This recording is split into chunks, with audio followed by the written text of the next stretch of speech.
That's the only difference between what President Trump is doing and what these Democrats have promised the American people for decades. He's actually following through on the promise to cut federal government waste. They really don't like this woman. She's a good communicator. And so Joy Behar just offered her analysis on why Leavitt was picked for the role. What happens when you mix government spending, Elon Musk, and Donald Trump? A jaw-dropping expose that's got everyone talking.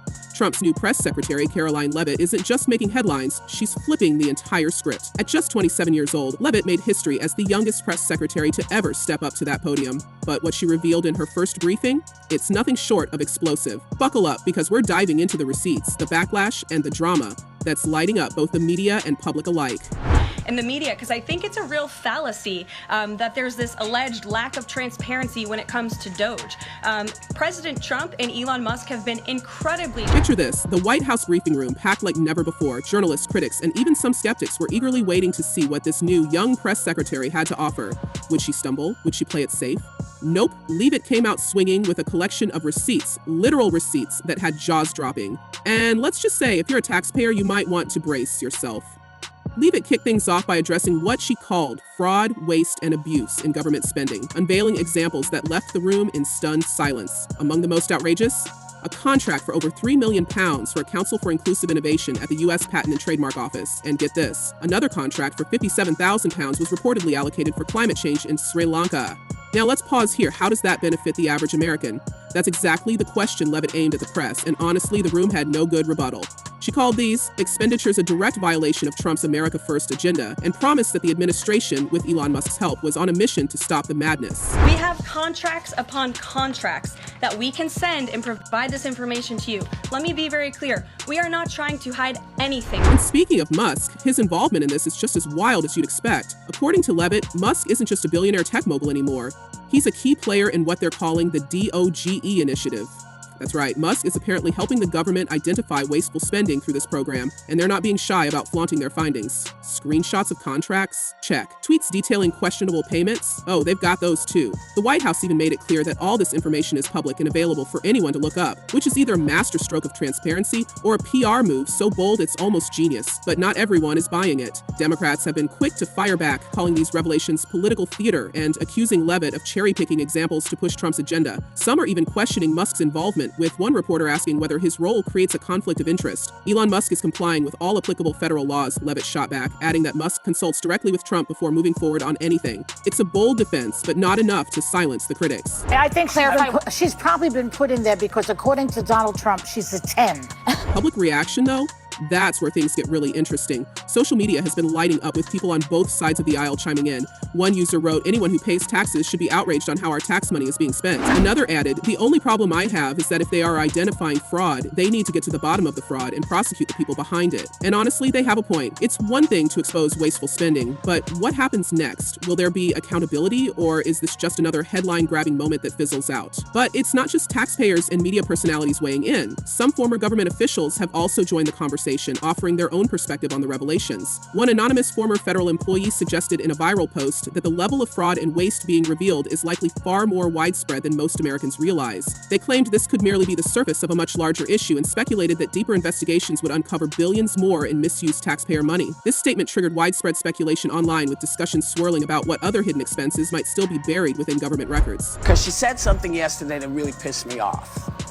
And that was, she said, there will be no wokeness here. Oh, yeah. Let me explain something to you. Adding to the growing intrigue, investigative journalists have begun delving into the details of these spending scandals. Emerging reports suggest that some of the contracts flagged by the DOGE team may have been awarded to companies with connections to former administration officials. If these claims are substantiated, the issue could escalate from being about wasteful spending to uncovering potential corruption. Leavitt implied during her briefing that the administration would push for criminal investigations if concrete evidence of misconduct comes to light. However, some critics argue that this approach might open the Trump White House to accusations of using transparency as a political weapon to target its adversaries. At the same time, grassroots activists are using the revelations as an opportunity to amplify their calls for systemic reform. A prominent organization focused on government accountability has announced plans to launch a nationwide campaign urging citizens to demand greater transparency from their elected representatives. The group emphasized that this issue goes beyond partisan politics and is fundamentally about ensuring the government serves the people rather than special interests. Their campaign is rapidly gaining traction with hashtags like Audit Everything and Taxpayer Justice trending across various social media platforms. The growing momentum raises a critical question. Will this energy translate into meaningful change, or will it ultimately lose steam as public attention shifts elsewhere? Without that wokeness, you might not have that job. Yeah. Because women were not invited to that table. But wait, this story isn't just about receipts and fraud. Oh no, the drama took a sharp turn when the ladies of The View decided to weigh in. Joy Behar and Whoopi Goldberg had plenty to say about Leavitt, and let's just say it wasn't exactly constructive criticism. Behar in particular sparked outrage when she claimed Leavitt only got her job because, in her words, she's a 10. Yes, you heard that right. According to Behar, Trump picked his press secretary based on her appearance. The backlash was immediate, with many calling Behar's remark blatantly sexist. Conservative commentator Charlie Kirk slammed the comment as disgusting and anti-woman, while others pointed out the hypocrisy of a show that claims to champion women, tearing down one of the youngest women to ever hold such a high-profile position. Whoopi Goldberg wasn't any kinder. Her issue? Leavitt's stance on wokeness. During her first briefing, Leavitt made it clear that the Trump administration would no longer fund what she described as wokeness across our federal bureaucracy. Goldberg took that personally, arguing that wokeness is the very reason women like Leavitt have opportunities today. Let me explain, Goldberg said. Without that wokeness, you might not have that job.